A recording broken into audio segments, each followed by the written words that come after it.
नमस्कार दोस्तों, welcome to IAS masterminds. तो सेल्फ अवेयरनेस के फर्स्ट एपिसोड जो हमारा चल रहा है इनर कॉन्स्टिट्यूशन का, इसमें हमने एक पार्ट आपको पहले समझा दिया है। इस पे हमने काफ़ी डिटेल में डिस्कशन कर लिया है, जिसमें यूपीएससी माइंडसेट और इनर कॉन्स्टिट्यूशन के बारे में बात की है। अपने सेल्फ अवेयरनेस क्या होता है इसके बारे में बात की है। सेल्फ अवेयरनेस की इम्पोर्टेंस क्या है इस पे बात हुई है। कहाँ इम्प्लीमेंटेड होता है, कौन रिस्पॉन्सिबल है इसके लिए, कहाँ ये सबसे ज़्यादा महत्वपूर्ण है। यहाँ तक तो हमने जो है अपने इस पहले एपिसोड के पहले पार्ट में बात कर ली है काफ़ी डिटेल में। अगर आपने नहीं देखा है तो उसको जाके पहले देखें, तब जो है आगे की चीज़ें आपको समझ में आएगी। फिर मैंने इसमें जो है 3 कोट्स रखे हैं ताकि आपको चीज़ें जो है ना स्पष्ट समझ में आ जाए। ये कोट्स जो हैं सेल्फ अवेयरनेस से रिलेटेड हैं और इसमें जो है सेल्फ अवेयरनेस के अलग अलग डायमेंशन जो है डिस्कस किए जाएंगे।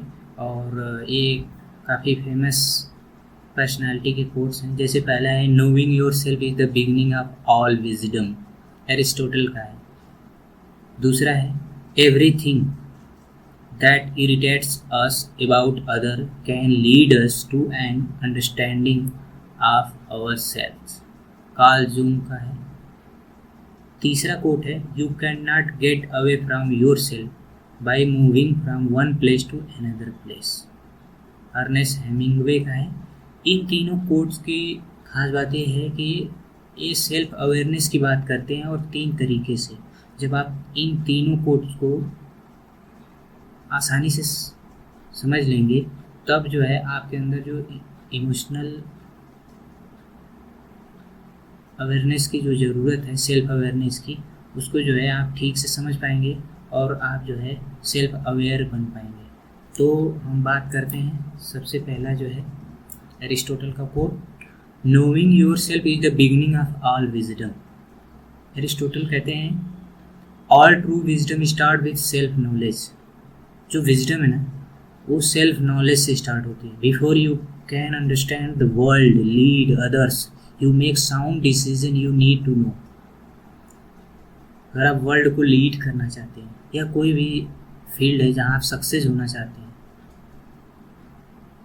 तो आपको सबसे पहली जो ज़रूरी चीज़ है, जो आपको करने की ज़रूरत है, वो है आप खुद को जानना।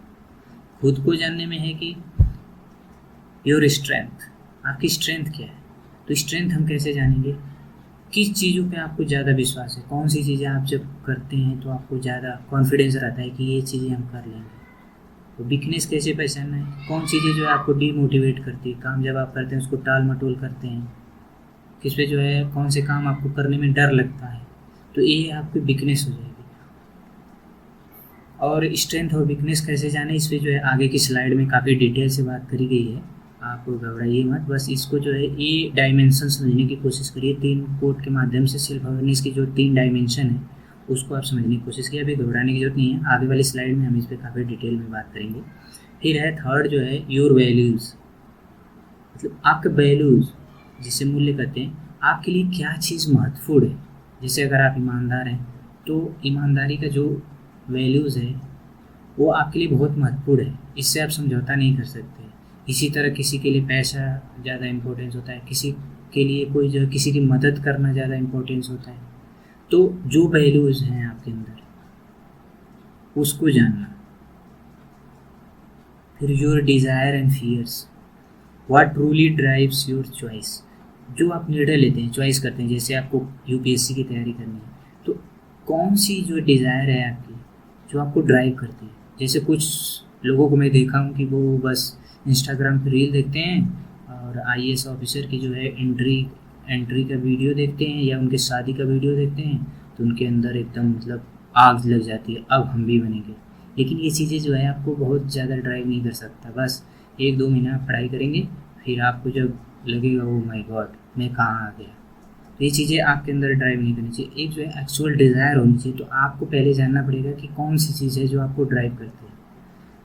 आपको जो मोटिवेट करती है कार्य करने के लिए। और फिर आप किन चीज़ों से डर रहे हैं, कौन सा ऐसा डर है जो आपको कोई काम करने से रोक रहा है, उस पर भी जो है आपको काफ़ी जो है आराम से उस पर इंट्रोस्पेक्शन करना है, निरीक्षण करना है, मनन करना है, चिंतन करना है अपने अंदर।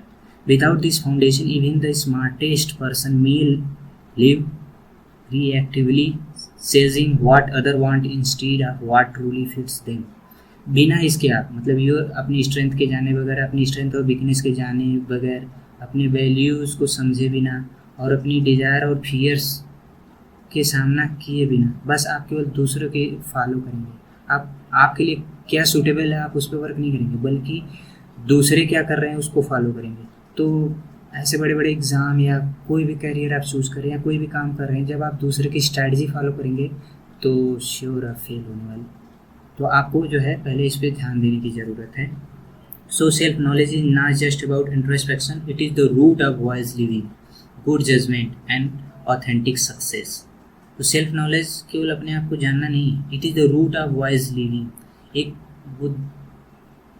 बुद्धिमत्ता वाला जो जीवन होता है ना, जो आपको सुकून देता है, उसके लिए भी ज़रूरत है। और जो है एक अच्छा डिसीजन लेने के लिए, आप जो कोई निर्णय करें अच्छा निर्णय हो, उसके लिए भी ज़रूरत है। And authentic success, authentic success ये है कि आपको कौन सी सक्सेस सूट करती है। अब पैसा कमाना ही किसी के लिए सक्सेस हो वो अलग बात है, लेकिन ऑथेंटिक सक्सेस है कि आप ईमानदारी से कोई काम कर रहे हैं, आप उसमें सक्सेस हो रहे हैं, आपको जो है सेटिस्फैक्शन मिल रहा है, आप अंदर से खुश हैं। बहुत ऐसे लोग मिल जाएंगे बहुत पैसा उनके, लेकिन वो खुश नहीं है, तो ऑथेंटिक सक्सेस नहीं है। या कोई आप जो है शॉर्टकट अपना के या जो है कुछ गलत तरीक़ों से आपने सक्सेस पाई है, तो वो भी ऑथेंटिक सक्सेस नहीं है। बहुत समय तक वो सक्सेस जो है सर्वाइव नहीं कर पाएगी। तो आपको इसमें मिलेगी ऑथेंटिक सक्सेस।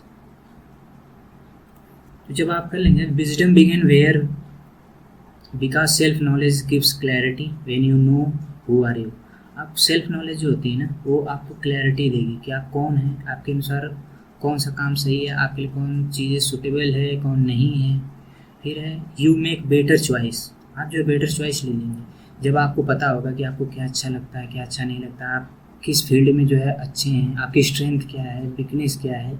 तो आप जो है ना एक अच्छा डिसीजन लेंगे, एकदम चॉइस जो आपको एकदम सूट करेगा और आपकी वैल्यू से भी वो जुड़ेगा। यू कल्टिवेट इनर पीस, इससे जो है अगर आप अपने पसंद की चीज़ें करते हैं आप, तो उससे जो आपकी इनर पीस बढ़ेगी।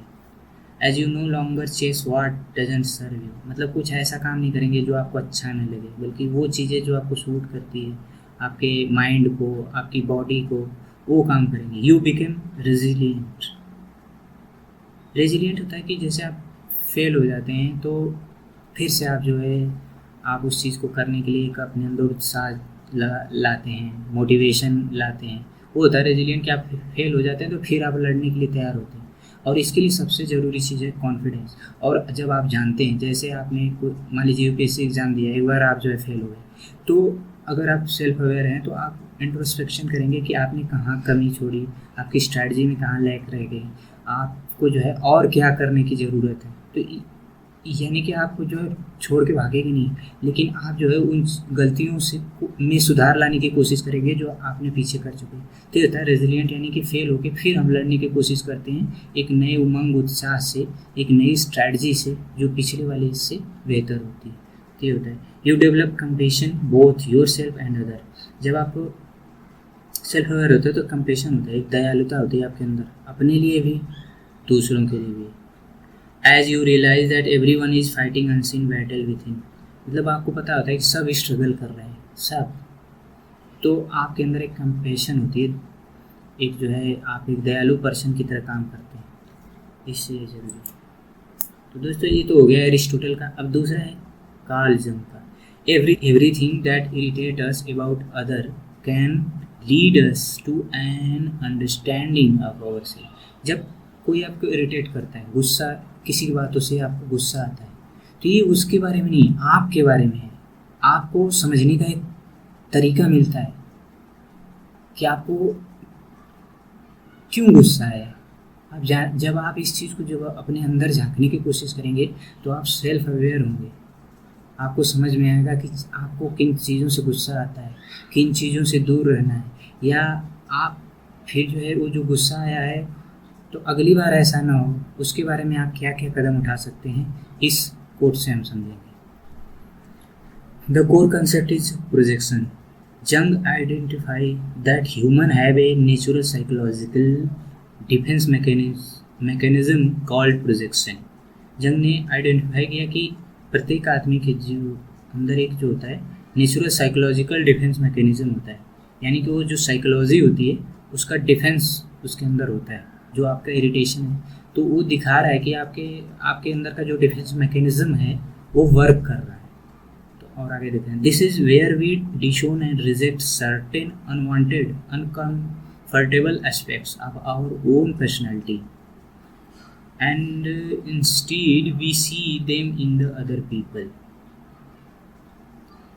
This is where we disown and reject certain unwanted or uncomfortable aspects of our own personality.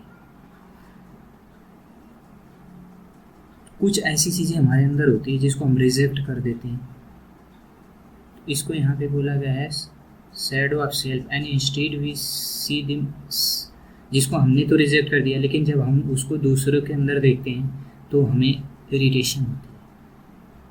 आप इसको आगे बढ़ते हैं, फिर मैं थोड़ा सा और इसको क्लियर करूँगा।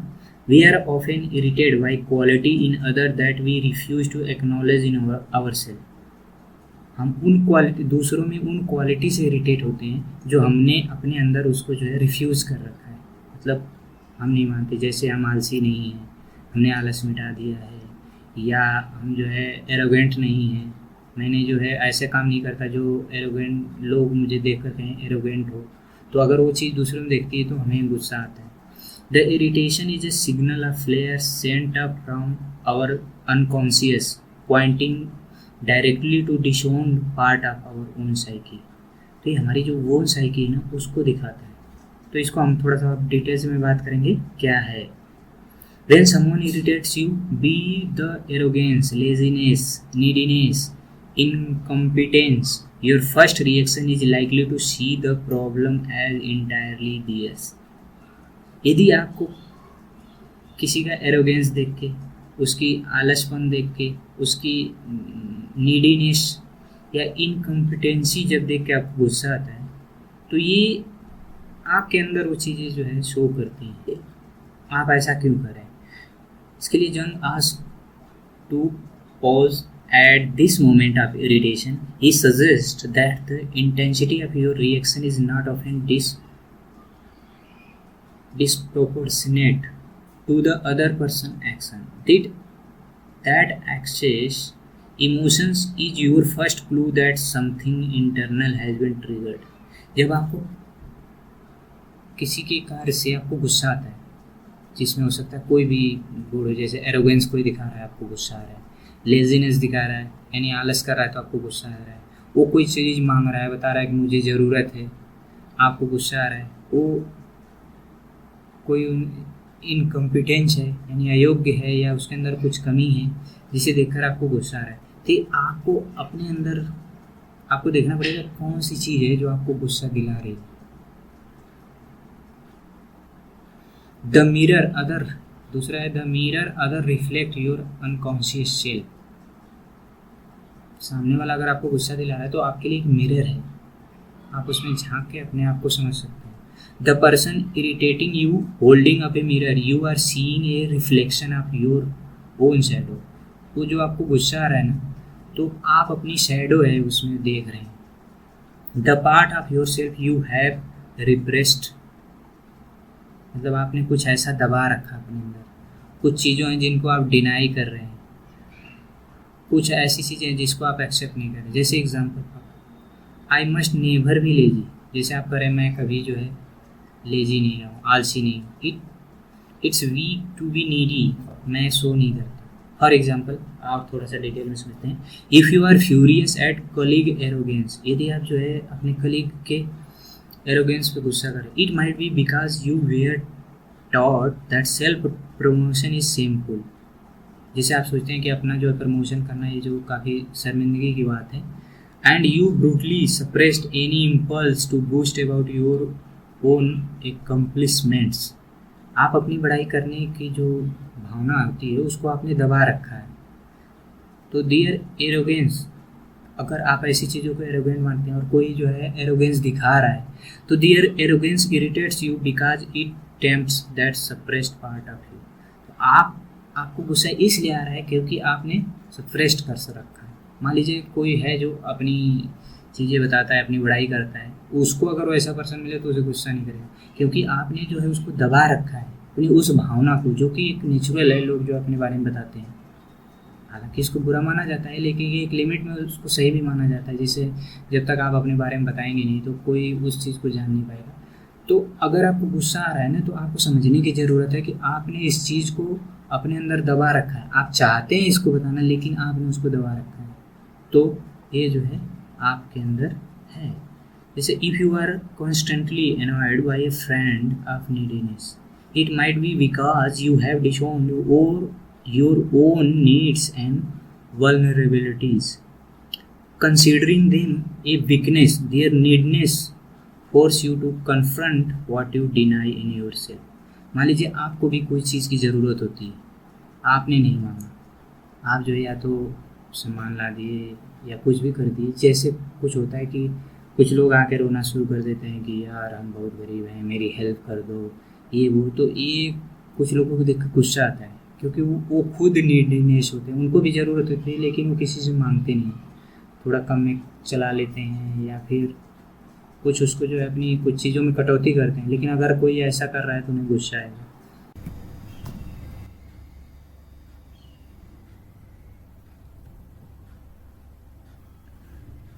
तो अब हम बात करेंगे थर्ड वाले, the inquiry turning outward judgement into inward questioning. जो अभी हम बाहर जजमेंट कर रहे हैं कि बाहर दूसरे की वजह से मुझे इरिटेशन हो रहा है, वो अब जो हम अंदर अपने क्वेश्चन पूछेंगे। इसमें कार्ल जंग कहते हैं कि the work begin when U turn the question away from them and toward your self. जब आप बाहर से हट के आप अंदर से खुद से क्वेश्चन पूछते हैं, तब जाके जो है आप सेल्फ अवेयर होते हैं। तो इसमें आप किस तरीके के क्वेश्चन पूछ सकते हैं। पहला है कि what is about this specific behaviour that bothers me so much. इस विशिष्ट व्यवहार के बारे में ऐसा क्या है जो मुझे इतना परेशान करता है। जब आपको किसी की वजह से इरिटेशन हो तो आप खुद से पूछें इस विशिष्ट व्यवहार के बारे में, यानी जो उसने व्यवहार किया है उसमें ऐसा क्या है जो मुझे इतना परेशान करता है। फिर आप दूसरा प्रश्न पूछें, when I have ever felt an impulse to act like that. मुझे कभी इस तरह का कार्य करने का आवेग कब महसूस हुआ है जो वो काम कर रहा है। मान लीजिए वो एरोगेंट दिखा रहा है, तो आप सोचिए कभी ऐसा मुझे लगा है कि मुझे भी ये कार्य करना चाहिए। इससे अगर आप सोचेंगे ना, तो जो आपका गुस्सा है वो शांत हो जाएगा, क्योंकि वो अलग नहीं है, आप भी तो उस तरीके के काम करने की इच्छा रखते हैं या कभी कभी करते भी हैं। आप तीसरा प्रश्न पूछेंगे, मेरा कौन सा हिस्सा इससे खतरा या आहत महसूस कर रहा है। जैसे किसी की वजह से गुस्सा आ रहा है, तो आपका कौन सा हिस्सा, यानी इमोशंस आपके प्रभावित हो रहे हैं, या आपकी जो वैल्यूज़ हैं वो प्रभावित हो रही हैं, या आपकी जो बाउंड्रीज़ है वो प्रभावित हो रही हैं। तो आप ये प्रश्न जो है उस समय पूछेंगे।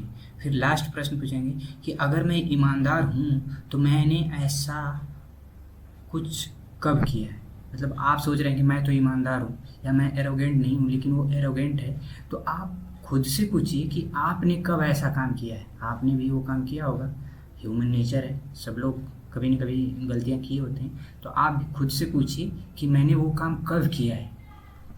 तो इससे क्या होगा ना कि आपका जो गुस्सा है वो थोड़ा शांत हो जाएगा, तो आप परेशान नहीं होंगे। जो आपने जो है एक्सेसिव इरिटेशन दिखाया है वो जो है कम होगा, तो आपको जो मानसिक शांति मिलेगी ना, वो बहुत अच्छा होगा, आपके खुद के लिए भी दूसरों के लिए भी। चौथा है इसमें the integration path to wholeness.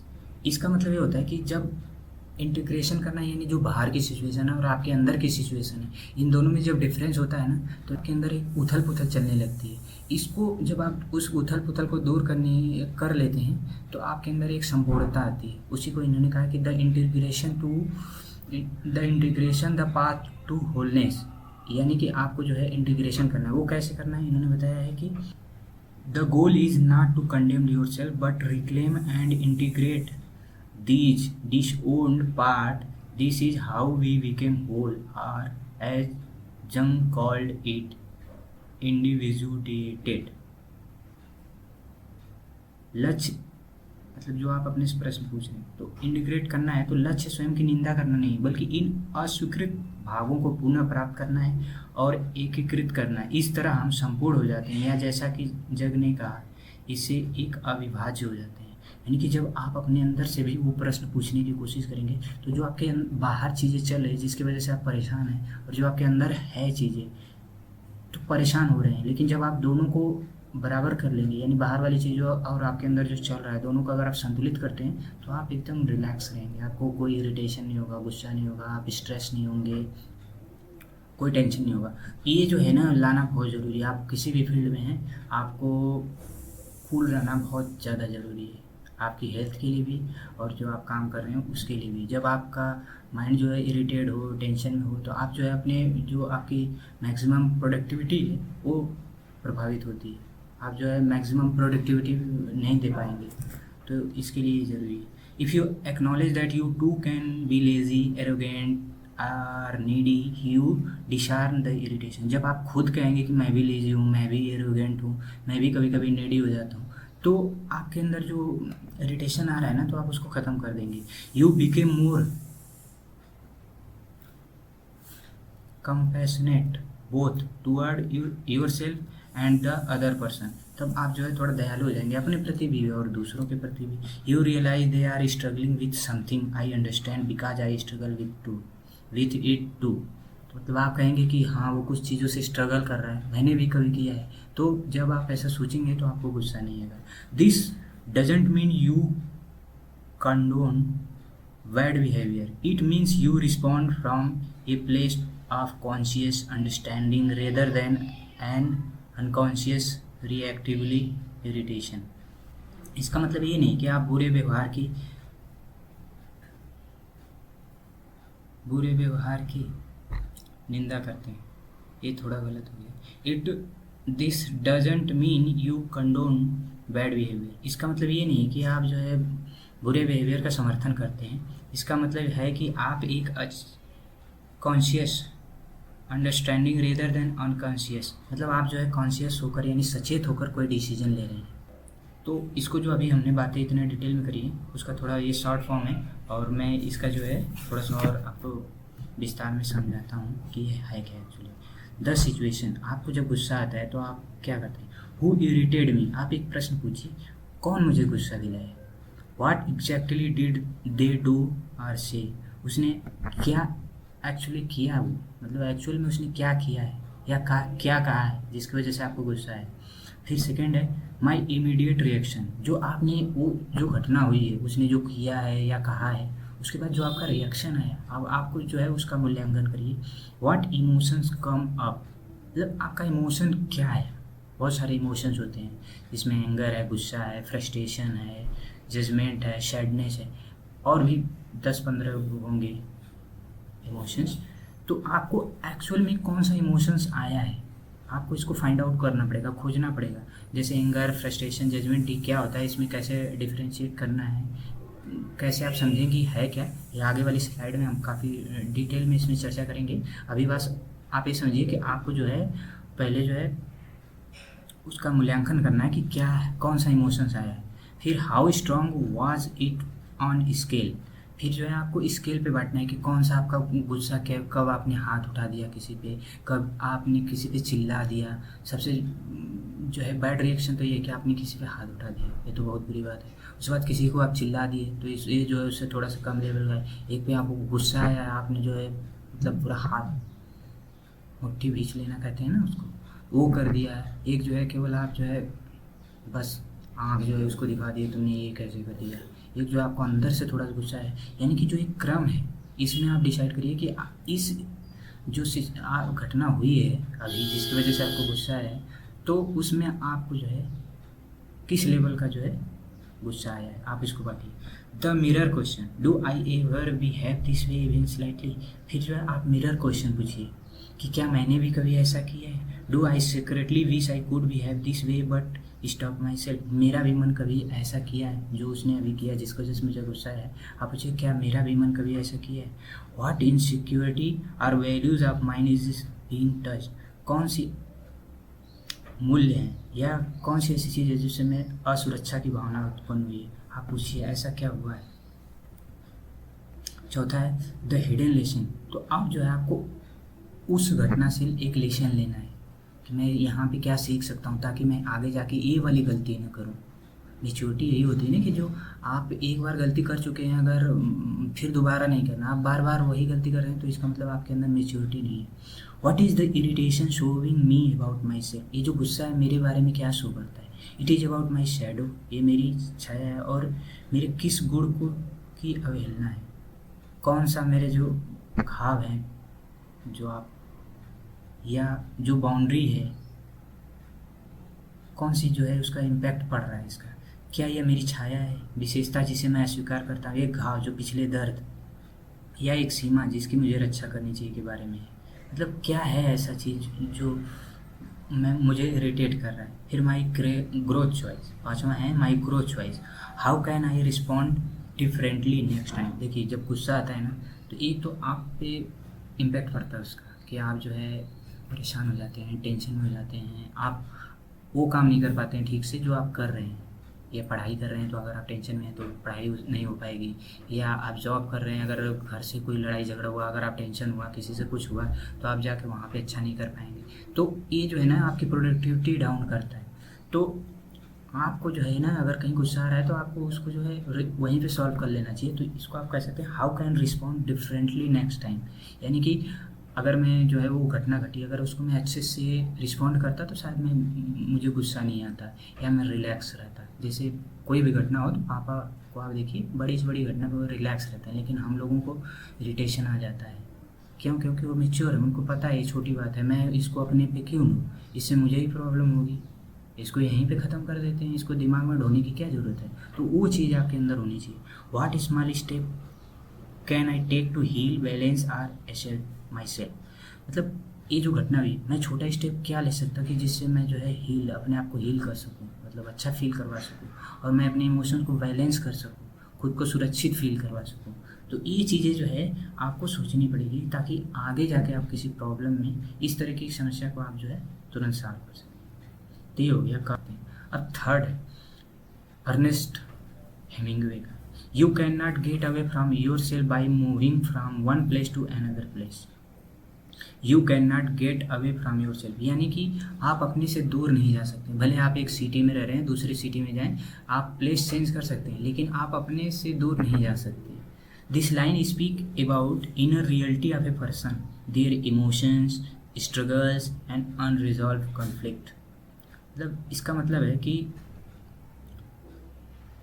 ये inner reality of a person, जो हमारे अंदर की रियलिटी है उसके बारे में ये कोट बात करता है।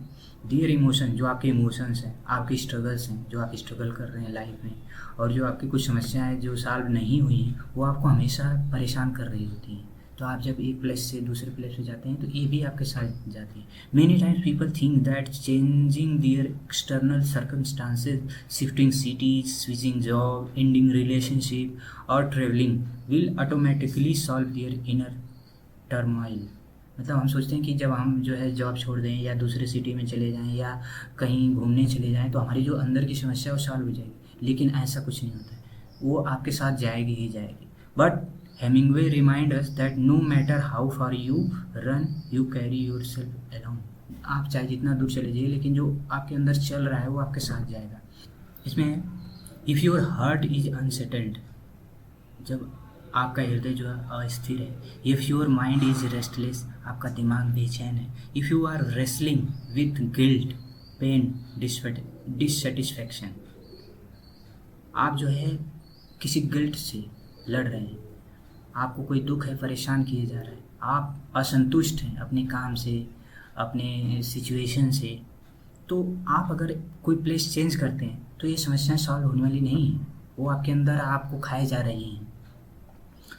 This scenery might change, the people around you may be different, but your inner dialogue, your unresolved truth and your self-awareness will still accompany you। मतलब ये चीज़ें जो है ना आपके साथ ही जाएंगी, आप इससे दूर नहीं जा सकते। इसका एक ही सोल्यूशन है। अगर आप इससे दूर चलना चाहते हैं तो आपको इन चीज़ों से लड़ना पड़ेगा। आपकी जो समस्याएं हैं पहले आप उसको सॉल्व करिए। जैसे एक उदाहरण के थ्रू हम समझते हैं, जैसे आपको मान लीजिए किसी का ब्रेकअप हो गया है, तो वो केवल भाग रहा है, जहाँ पहले रहता था छोड़ दिया, जो है व्हाट्सअप वगैरह या फ़ोन नंबर वगैरह जिसका है उसने ब्लॉक कर दिया या कर दी, तो वो बस भाग रहा है। उसको समझना चाहिए उन सिचुएशन के कि वो ब्रेकअप क्यों हुआ, उसकी गलती थी, सामने वाले की गलती थी, या दोनों की गलती थी।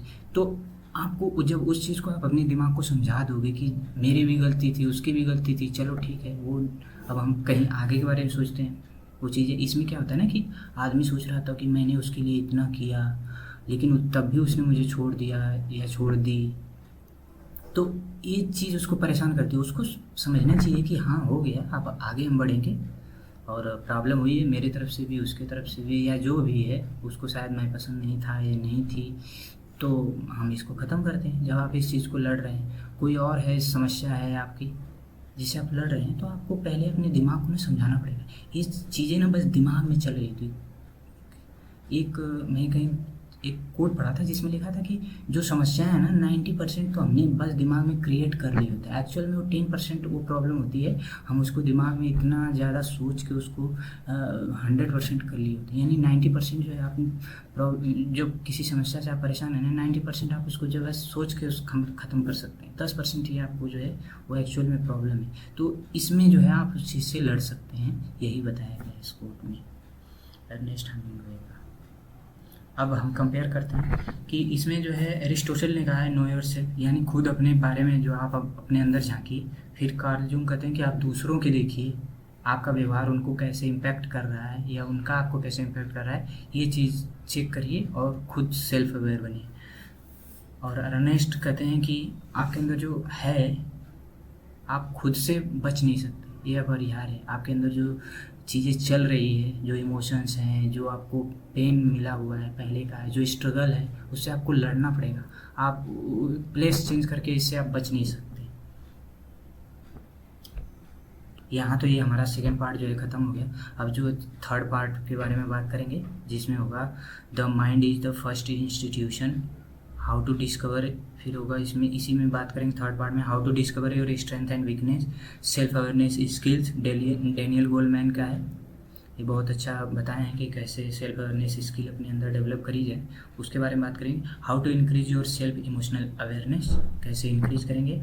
व्हाट इज़ ब्लाइंड स्पॉट, ये जो बहुत इंपॉर्टेंट है। तो ये चीज़ें जो है हम अगले पार्ट में, सेल्फ अवेयरनेस के अगले पार्ट में बात करेंगे, शायद वो लास्ट हो, क्योंकि ये बहुत बड़ा सेल्फ अवेयरनेस का जो चैप्टर है ना, ये बहुत बड़ा है। तो ये अपने बारे में पूरा समझना है। इसके बाद जो हमारे 7 एपिसोड होंगे ना, वो काफ़ी छोटे छोटे होंगे, ये चीज़ें सभी में लागू होगी, इसीलिए मैंने सबसे पहले इसको रखा था, और ये बहुत ज़रूरी भी है। तो दोस्तों हम अगले सेगमेंट में बात करेंगे।